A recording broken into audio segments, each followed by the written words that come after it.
your journey so far, yes, as a filmmaker, is very unique. But also your life journey is extremely inspirational. yeah, So you've worked on 4 short films so far. You've directed, shot, edited, produced several different projects, including Take Time to Breathe, Why Me, Taylor's Shadow, and In Their Eyes. 100%. And last year you also celebrated 10 years of Fresh RB. 10 years of Fresh RB, which is the company you founded, media social enterprise that gives a voice to those with life-limiting health conditions. 10 years is a long time. Yes. Could you tell me about the moment you realized you wanted to be a filmmaker, or a certain thing that inspired you, and walk us through how you got from that moment to where you are today? Yeah, I think obviously my story is really starts from when I got my internship at the BBC. But prior to that, I was doing door-to-door sales, and before I got into the BBC, I got fired from door-to-door sales. And I was like, I didn't want to do this anyways. What the hell? Why would I get fired from a job I didn't want to do? So I said, okay, let me go for something that I want to do. And at least if I got fired from that, I'll be excited about it. So went to my careers department at my university back then, and I said, oh, I'm just interested in media. You know, I've always watched films. I've watched music and music videos. And I was like, okay, this is something that I'm passionate about because I can do this for the rest of my life. But I felt like I want to find a way of how I can make it a living. So when I went to the careers department, they told me, okay, go apply for this job at the BBC. And it was like an internship. And they were like, they're looking for 9 young people to be able to be part of, so like learning in TV and radio. And I was like, yeah, why not?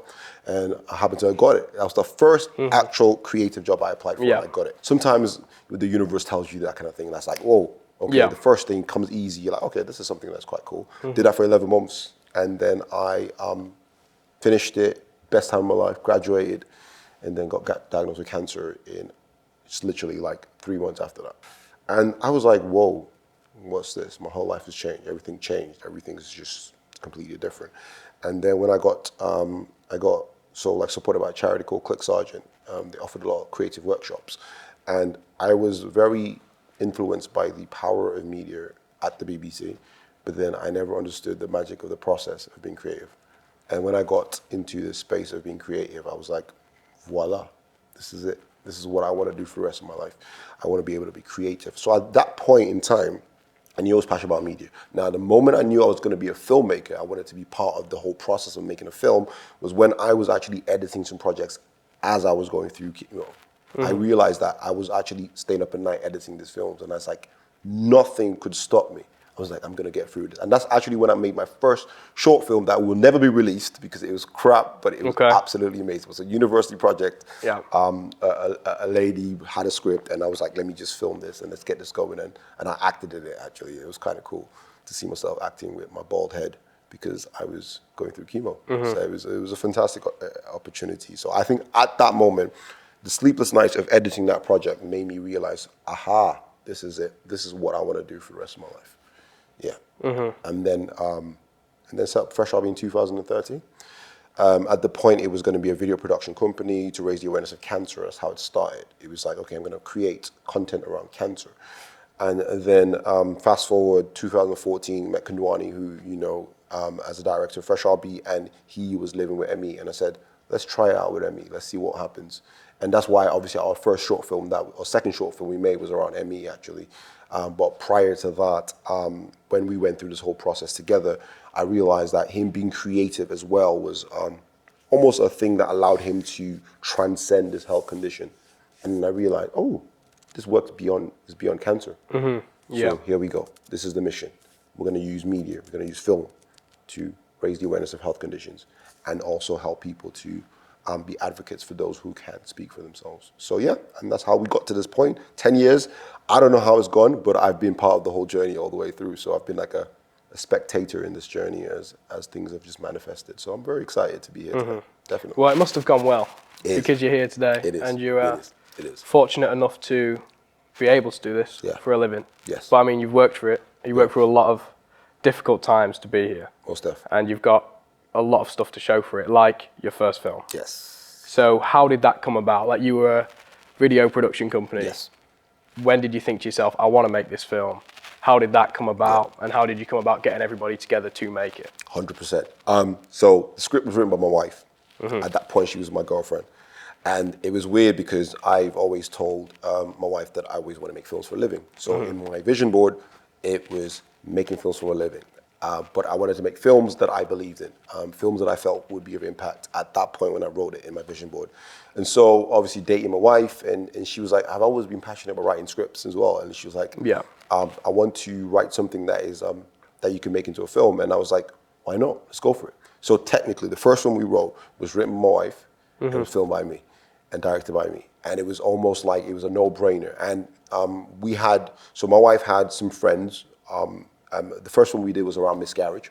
Yes. And so she had some friends in her personal life that have gone through miscarriages. And so that seems to be a thing that was quite prevalent amongst young people who was not being spoken about. And so we decided that, let's make a film around miscarriage. I know it's a very sensitive issue, sensitive topic. Of course, yeah. But we wanted to make sure that we could see if we can actually tastefully handle sensitive issues, because that's what it's all about. And so when we decided to sit down and create the script, write the script, my wife, embodied the stories of her friends, and she kind of wrote that smashing script. And then we went through pre-production. We brought a team together. We read the scripts together. Found out that it worked. It was quite straightforward. We didn't go into too much details, but what we did was we tackled the experience of people around somebody who has a miscarriage, and how it can affect her workplace, people that are in her workplace, affect her marriage at the time, and also affect her relationships with her family in terms of her mother and all that stuff. So we just said, let's tastefully tackle these things. And the light bulb moment that I knew that this was something that we were onto something was when we did a screening. And when we got the screening going, made the film, we got the screening, we got people from the Miscarriage Association come in and speak about the event, or speak about the issue. After the event, people were still sat in the room talking, chatting. And she came up to me, the representative at that point. She was like, you did it so real. You made it so real. You made it so approachable. You made it so tasteful. And she was like, well done for this. I hope you do more of this. And it was at that point I realized, we've got something going on here. We've got something that we can use our skill sets as a gifting to be able to sort of create avenues for conversations around health conditions. So that's how the first film came about, I think, in itself. Yeah. That must have been a great feeling. Having the good feedback, not only from people who've gone through that, but people who represent that as well, charity-wise. Absolutely euphoric. It so, was mad. Your wife wrote it. Yes. Did she direct it as well? She directed it as well, yes.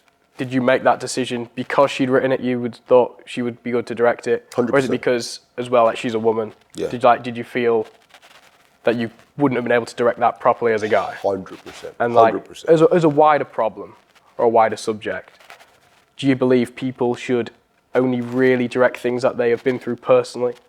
Or do you think there's sort of certain things where maybe someone from an outside point of view can represent it better? Yeah. How do you feel about that? I think there is an element of lived experience that is not, that can't be substituted for just skills. So yes, you are right, 100. I agree with that. Somebody who has a health condition must definitely influence the direction of a film that pertains to that health condition. So one of the ways we've done it in the past is we've always gotten people with lived experiences to come and influence the script. It has to be influenced by somebody who's close to it. You have to be a specialist in it. And the fact that you live with that experience of a health condition already automatically makes you an expert in it, because you know what it means to live with that experience. So yes, you are right. I couldn't tackle it. It was too sensitive for me because I had not gone through it myself. But I felt like my wife would have more of an experience to know what it feels like, especially with the fact she embodied her friends' stories. Yeah, absolutely. And also, it was something that I would always I'll always stand for, which is making films with people who have the lived experience to influence the scripts and the direction of the film. And I think you'll find as well, most of the time, people will gravitate towards things that they've gone through or they know someone has gone through. Because it's sort of someone who's never encountered ME, for example, probably isn't going to gravitate towards that. But I think if somebody possibly, say cancer, for example, if they've never gone through it, but maybe they have a family member who has or a friend who has, I think if they put in the right amount of research, and I don't just mean Google, I mean like going out there, meeting people, really going to, some wards if they can, meeting people who have lived through that. I would encourage anybody to go for that and make those films because, as you've said before, it's therapeutic, getting that out there. And that's an interesting word to use as well, because I suppose it's exposure therapy in many ways. What advice would you give to people now, having made a few of these films, like with casting, directing, making sure it's sensitive? I think the first thing you have to go back is to go back to your own personal life experience, to see your surroundings, see what has kind of left a mark on you. If you don't have, some people might say, oh, I don't have a health condition that I'm suffering with personally. But look at what has left a mark around your surroundings, and especially with your family, with your friends, and what has given you sort of a paradigm shift in one stage of your life or the other. Second thing I would say is always make sure you go around people that have the health condition if you don't have it yourself. You never make a film around a health condition which is making it up. I think you're doing a disservice not just to yourself, to the industry, but also to people that will be watching the film eventually. And it's almost misinformation and disinformation. And you don't want that. You want research to be done. You want primary research to be done. If anything, secondary research at least to be done. So you're watching other people's stories. And then as you're about to create these films, embody the why of why you're making this film. When you embody the why, you understand the audience you're making this film for. And when you know the audience you're making a film for, you can always make a, what we call almost a direct impact to that audience, and they can understand your film and they can appreciate your film. Our film definitely have niches. There's no doubt about it. You know, I always say if you watch a film of ours, you must make sure you watch a comedy after that, because it's quite heavy. It's a heavy film because you are raising awareness of probably conversations people have pushed to the back, people don't want to talk about, because it actually does deal with life and death. It talks about, you know, you being able to appreciate your life right now, because some people are probably on a good tangent of life. They're probably on a down tangent of life, you know, almost going towards death, you know. And I think for me, you know, in a very eerie way, I do like the thought of death, because it brings meaning to life. And the fact that, you know, your life is finite means right now, what you're going to do about it today. It is the one thing we all have in common. It's like the only thing that everybody in the world has in common. And it is definitely a motivator. It is. 100%, because you never know when it's coming. In a weird, morbid, but beautiful way, right? And like you say about niches, I know a filmmaker, he made a film, I believe, about a dog farm, somebody who lives on like a ranch of dogs. And he was like, there's not many people that do it, but there are people who do it, and those people are going to want to watch that movie. So I think it's something to embrace, definitely, especially as well with a short film. It's like, if you want to say like miscarriage, if you want to tackle that, it may be niche, but what have you got to lose, really? Like, if you do it tastefully, you're only going to help people in the long run. So with that first film, there must have been mistakes. Oh, of course. Looking back, what would you do differently now? And don't just say all of it. You know, like specifically, what are we thinking? Specifically, what would I do differently from the first film that we filmed? I would say the first film we produced, I would have given it more time. It's funny enough, it was 2 years. It took 2 years to make that film. But I would have given it more time, because more time to market it, in a sense, because it's giving it more time to be able to get it out there, to let people know what we're about to do. But I think because we were so young, back in the days when I had hair, it was like I just wanted to get it out. You know, I just wanted to get it out, put it out there. But if we had taken more time to market it, we would probably gotten more eyes on it and probably generating more sort of like a buzz around it. But we wanted to just get it out. And in a sense, I would say that's something I would do differently now, as we're doing for the festival that we're building today. Is taking time to be able to make sure you get all the pieces together. Also, in terms of filming it itself, I mean, obviously we used what we had available. The cameras we had available. We used we actually had the cast come in, and it was great. It was a great family, but we would have loved to have paid them, pay the cast on our films. You know what I mean? That's another thing I probably would do different, which is what I do now. I pay people on every film we make. But I think overall, I do not regret anything from that film at all, because it's all been a learning journey. And as long as you keep learning and making sure your films are always better than the former, you'll be in a great position. Yes, and I think your latest project, which I've seen, Pretend, is incredible. Like the step up from the last project to this one is unbelievable in terms of quality, how it looks, how it sounds, even just the acting in general. Can you explain a little bit about that? About what is it, how did it come about, and then when will people be able to watch it? Fantastic. Well, Pretend is a film that is around men's mental health generally. is to explore the paradox of being a strong man, but dealing with a lot of emotions that can paralyze you. It's a film that came off from one of our acting masterclasses that we did in the summer in pandemic times. I think it was 2021. And we had a superstar come in, and he was very good at a monologue piece. And we were like, oh, we would love you to act in something. And he was like, oh, I do write as well. And so he wrote that script completely.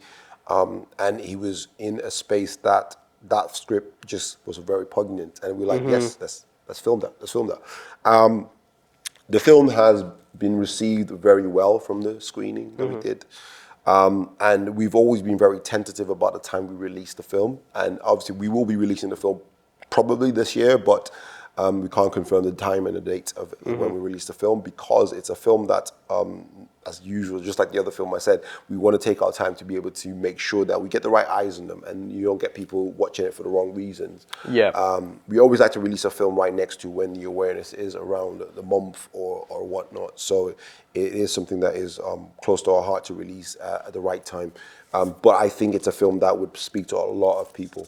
And a lot of people have watched it and have seen the power of using film as a tool to build conversations. And the charity that supported us, Andy's Man Club, were brilliant in terms of coming to the actual screening event and speaking about men's mental health.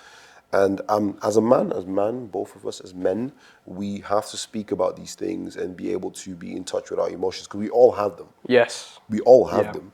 And they are not us, but we have them. And it's important to know how to detach yourself from your emotion and speak about the emotion, almost like a third person, so you don't find yourself acting out of your emotions, but acting with your emotions and using your emotions as an asset as you kind of maneuver your ways in life, really. Yeah, so I think Pretend really embodies that, because there's a lot of films that come out recently, mental health oriented, and they are more, you can just tell by watching them, they're more inclined to make money from the dramatization of mental health. There's people shouting, it's just non-stop noise.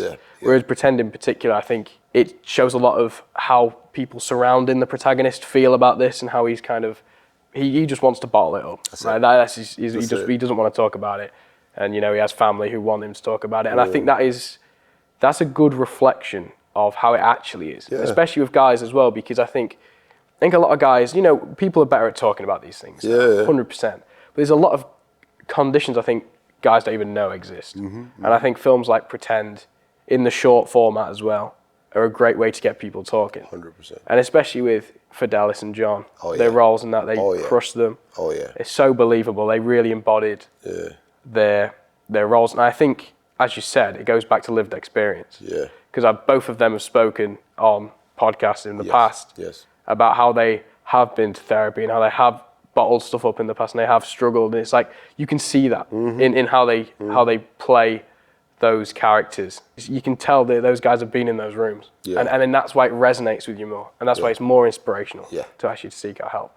100%. So that is the latest thing that you've finished, essentially. But another big project coming up, the Manchester Health Film Festival. Film festival dedicated to health films, to get people talking, health professionals, filmmakers, and the public. Get everyone in the room together, get them talking about health. How did that idea come about? And what did you do to get that running? Because I know it's been a journey with that as well, getting that off the ground. Definitely. I think from the first actual screening that we had, the tangible atmosphere in that room, I was like, a lot more people need to feel this. They need to feel this tangible aspect of being able to, almost everybody in that room embodying the health condition and seeing how it affects their life or the other. And they start questioning things that they might not have questioned before. Now, it obviously sounds like a very, as you said, morbid thing, but it's actually like you're actually awakening a little part of you that probably was asleep. And I knew from that get-go that we were going to do a festival. I already knew that. It was just about getting the right stars to align to make sure you get that going. And one of the main stars is funding, making sure you're in a space that you have the right funding to be able to execute at least the bare minimum of what you need. So obviously we are still looking for more sponsors as we are building this festival. But what is very important is that for us to have started it now was because we felt like this was the right time for everybody in the heart of Manchester, in the city of Manchester, to start talking about being creative, but using that creativity as an advocacy tool. And there's a lot of creative sort of like youngins in the game. There's a lot of creativity buzzing in the city, and Manchester is a beautiful city for that. And it's a city whereby people are creative, and not just in Manchester but across the world. Creativity is becoming accessible. Cameras are very accessible now, and with this gifting, there's a saying: you don't wrap up a gift and give it to yourself.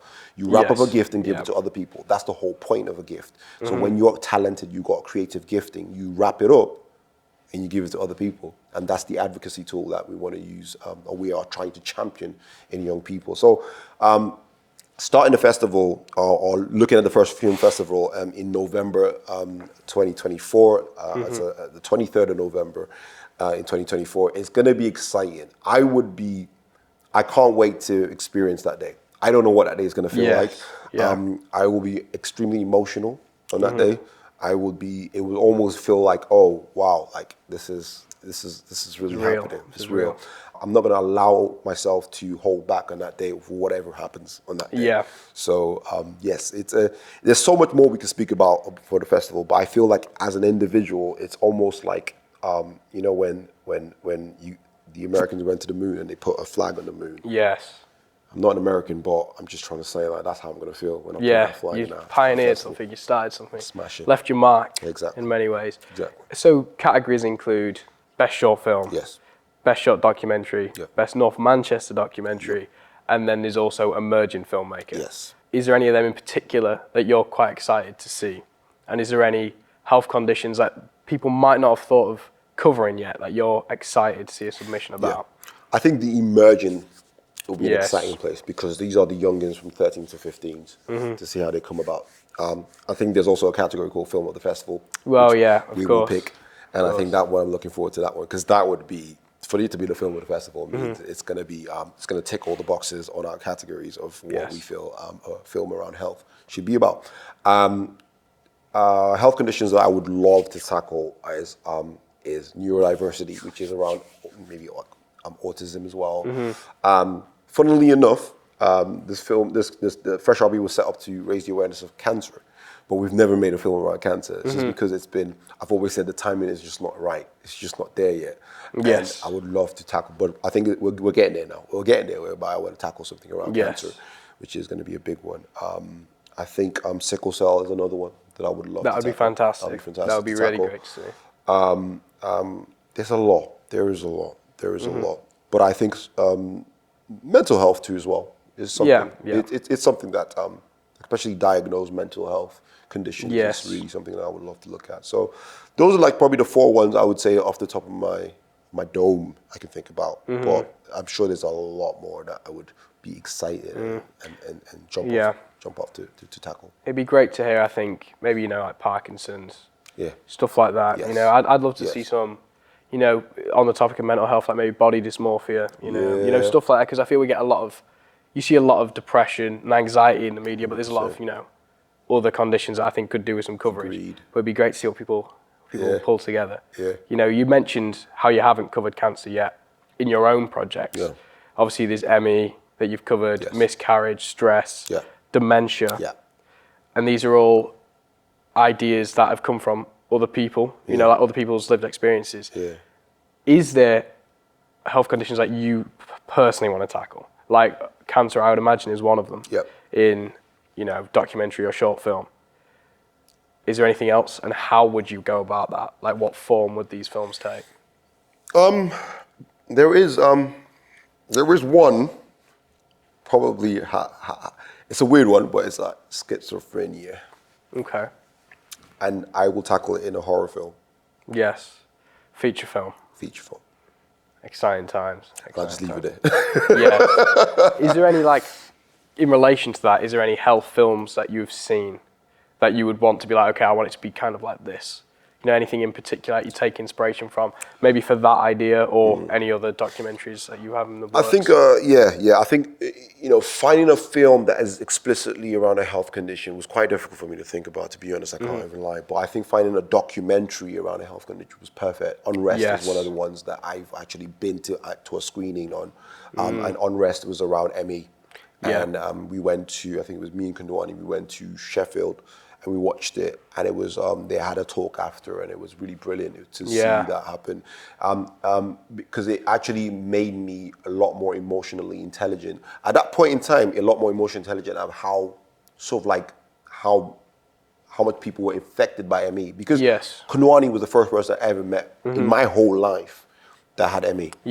And I was like, wow, this condition, I've never heard of it before, but we're on this journey and I've learned a lot from you. But to see how many people in the whole world, because it's an American-based documentary, and they go to different places. They went to the UK, I think they went to like Australia, and I was like, whoa, okay, there's a lot of people having this health condition. You can tell, you can see the stories, they were showing it. And it did change my life to see that, oh wow, like, if there is an audience of people that we can advocate for. That's the literal, that was the biggest, that was almost like a wake-up call. Like, it's like, there is an audience out there of people that would want this advocacy tool. And watching that documentary kind of changed I'll say it's a massive shift in my life, in the way I felt like, okay, we need to do this for real. Like, for real. It was like, I think it was in 2018 or something like that, we watched it, and I was like, we need to do this for real. Like, let's go. I know Kondwani speaks very highly of that documentary. But it must have been strange for you as well. Did you have that feeling walking out, like, I've been sat next to a soldier this whole time and I didn't even realise to what extent? That's the word. And it's like, with that in particular, ME, it's not covered very much, and it's like, I imagine for Kondwani to see something like that of good quality as well. It's not just trying to make money. It's not, you can tell serious thought and love has gone into it. It must be great to see that. 100%. I think to be invited to that as well. Yeah, exactly. And you use the right word, soldier, because I think I always tell Kondwani that. I was like, look, the way you do this, you're a warrior. The way he's been so consistent in the journey with me as well, and how he's built things and made things work. I just been blown away, and I feel like there are a lot more other soldiers out there. And I think one of the ways we can do it is by using our giftings to raise awareness about this, and then bringing them back into the picture, because they might be what we call outliers in the picture, so nobody's really thinking about them, and they're thinking, oh, they're not good for the community or not good for our economy, but actually they are probably one of our biggest assets. They're probably one of our biggest assets. Make no mistake about it. So relating to the film festival, talk to me. With the emerging filmmaker category, going back to your first film, all the films you've made, what advice would you give to young filmmakers? Maybe not even so much hands-on advice practically, but like career-wise, like what moves to make or anything they can avoid right now that will set them up for success in the future? Yeah, definitely. I think filmmaking is a tool and a gifting. I would say the greatest amongst us will be a servant to many. So if you serve with your gifting, you will always find a space to make money off your gifting. Period. So always find a way to serve with your gifting. Now, I believe in filmmaking being a tool for entertainment. Make no mistake about that. I still watch films that are just for entertaining purposes. I'm not always watching a film around health. That's not what I do. But I think there's always a space for the film to also be an advocacy tool, not just for health conditions, but for other things, whether social problems in the community. It acts as a vessel, acts as a tool. And so when you look at your gifting in creativity, make sure you look at it from a perspective of, actually, I've been gifted with this interest into this tool. It could be a filmmaking, it could be documentary, it could be this, it could be that, whatever, animation, graphics, whatever. But if you can find a way of using that to serve a community, you are going to be made for life. And that's how we've been able to run for 10 years. Is always finding a way of using this gifting. Because I was like, I would rather film, we used to film weddings for a while. And I would rather use my filming to serve a wedding than to be sat on a desk doing tax relief or whatever. I don't know, doing some kind of crazy stuff. So I was like, I'm gonna use this gifting no matter what.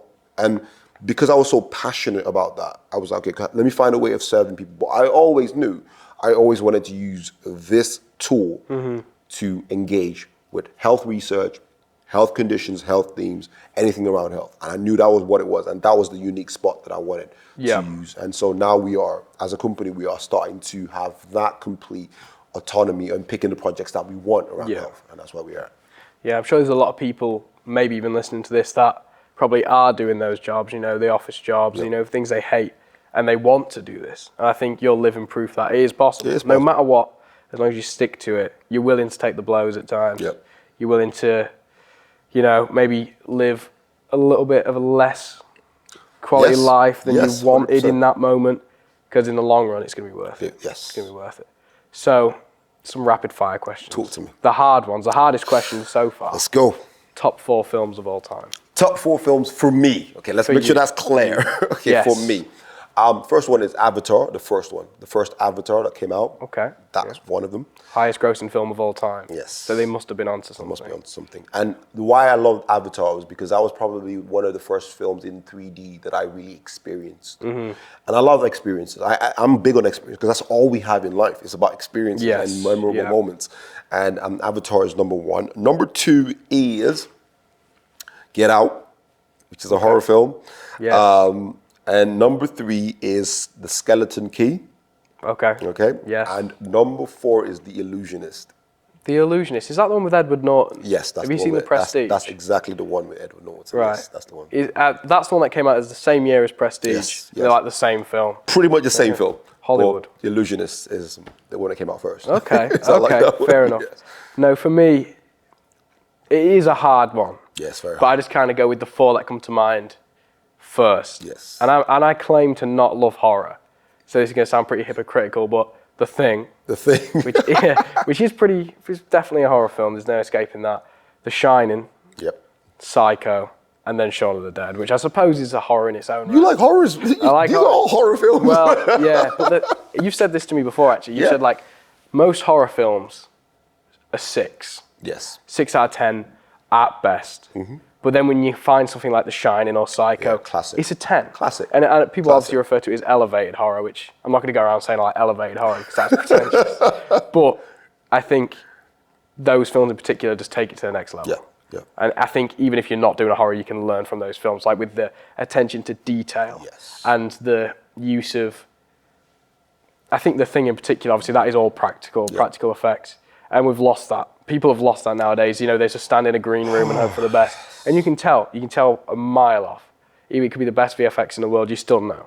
I think it's just part of you as a person to recognize when that's... And that's what people don't get, like the experience of making that film. Yeah. It's not just the film, it's the process that they went through to experience the whole, like the spaces and the places they were in. Brilliant, absolutely brilliant. And I think, I'm not massive on Star Wars, but the original trilogy, in comparison to the other 2 trilogies, it just feels so much more real. You know, the original cuts. I know George Lucas has done weird things. So, favorite health film? It has to be Unrest. It has to be Unrest. In terms of the way I feel films that tackle health and make it like an advocacy tool stand out. I think on all levels, Unrest is it stands out above the rest. Yes. Yeah, I think for me, with that question, my first thought is The Whale, which came out recently. Yes. I think generally there's 2 types of people. There's people who really just think it's, you know, mid, then the people who love it. Yeah. And I really love it. It had me crying. It had me in tears, which doesn't usually happen. So yeah, I give it 5 out of 5. Amazing. But there is also a Control. It's a biopic about Ian Curtis of Joy Division. Okay. That's very emotional. And a documentary called Irene's Ghost as well. It's about this guy who, he lost his mum and he goes on this journey to, like, speaking to people who knew her to, you know, figure out who she was, which is definitely one I'd like to spotlight because not many people have heard of it, I don't think. Nice. So, favorite director? Favorite director has to be, I mean, this is cheesy, but I'm going to go for it, is Jordan Peele. Okay. Yeah, because it was so he directed, because I'm a horror fanatic. Like, it's weird. I feel weird saying that, but I'm a horror fanatic. But he directed probably, I'll call it the first new age horror film that I felt like, whoa. Yes. That was an interesting spin. So I definitely do appreciate him for that, for bringing that back into bringing horror films, almost like reviving a little bit of horror films in this new age Hollywood films out there. So yeah, Jordan Peele. Well, I think with Jordan Peele as well, on that note, he is also one who does these niche films. Yes. That somehow, you know, they appeal to everybody. Everyone. And he's even had Tarantino singing his praises. There you go. You know, Tarantino saying like these films, they're just not made for me, but they're still quality films, and everybody should watch them, which I think is the highest honor. One of. Favorite director for me, it is a hard one. I think it changes often. I've been gravitating towards Darren Aronofsky recently, who did The Whale, The Wrestler, Black Swan. But Edgar Wright, you know, the Cornetto trilogy, it's just something else. And I think he is one of the best of all time solely because you can watch those films a million times. Yeah. I must have seen Shaun of the Dead over 20 times, and I'm still laughing. I'm still laughing because it is comedy gold. Favorite actor? Favorite actor, Denzel Washington. Anything he acts in is like gold for me. So Denzel Washington for me is the guy that I would always watch. So you don't need to tell me the film, just tell me he's in it, I'm watching it. Yeah, and And an honorable mention will be Samuel L. Jackson. One of the best. Honorable mention. One of the best. Will be that. But I'll say Denzel Washington any day. Yeah, I think Samuel L. Jackson's a good shout. Yeah. He's one of the best of all time because not only is he fantastic in everything, even not the best movies in the world, he's still the best part of them. But he's also just been in so much. Yes. It's like Christopher Lee for me. I think he's one of the best because he's just in like hundreds of things. Yeah. Every single one, he's the best part of them, like Dracula. But I think favorite for me, it has to be Christian Bale because that man is like a chameleon. Yeah. You know, like no matter what he's doing, he embodies that character. Yeah. Yeah, I think he's fantastic. I think Joaquin Phoenix, he's also a chameleon. You know, I think that's what it is for me. It's when they show that range and that they can do everything. Yeah. That's very impressive. Favorite actress? So let me get my phone out. So I will have some honorable mentions as usual. Okay. But I will say, Vera Farmiga. Very good shout. Yeah. Very good shout. Vera Farmiga in Bates Motel destroyed it. Amazing. Absolutely destroyed it. And I think that was the first time. So I've known her in other films, but Bates Motel was a very, I'll call it a captivating performance. Like I was just always looking at her mannerisms. I was just like, what is she doing? What's she going to do? And almost like everything she did meant something to her character. Yeah. So I think she was outstanding. Honorable mention is Jessica Alba. Yes. That's an honorable mention for me. And I'll stop there. but I think Vera is very good. Like, she's very good. You know, obviously with one of my favorite films being Psycho, very critical of everything that's connected to that film. Yeah. Bates Motel is incredible. She's great, and Freddie Highmore as Norman Bates, that is like perfect. Yeah. The way he also, you know, when he becomes Norma, you know, I've never seen acting like that before. It's still Bates Motel for me, man. That's mad. Yeah. Emily Blunt. Ooh. Yeah, she just, again, can do anything that you ask her to do. Yes. And then the final question. Cool. Do you believe films can change the world? Yes, I do believe films can change the world because I feel like it's one of the most versatile tools that can either reflect society or impose in society. Yes. It's literally one of those, like, I think that word you use, chameleon, it can actually act as a way of telling us what we see in society and how we can make it better. It can predict what the future can be. It can talk about the past. It can show us different ways, but we can also do this by being very engaged with the art in itself as well. So it's almost like an art thing, but it's an art thing that is a vessel for messages. So I believe films can change the world without a shadow of a doubt. It's how the films are being consumed that is a big thing. And I think I want us to go back to the space of appreciating films for what they are, which is art, and also appreciating films for what they can be, which is create movements. Yes. And so I think, yes, films can change the world. Undoubtedly. I know they can. I would be making them if I didn't believe that. Well, it's been a pleasure. Thank you very much. Thank you very much.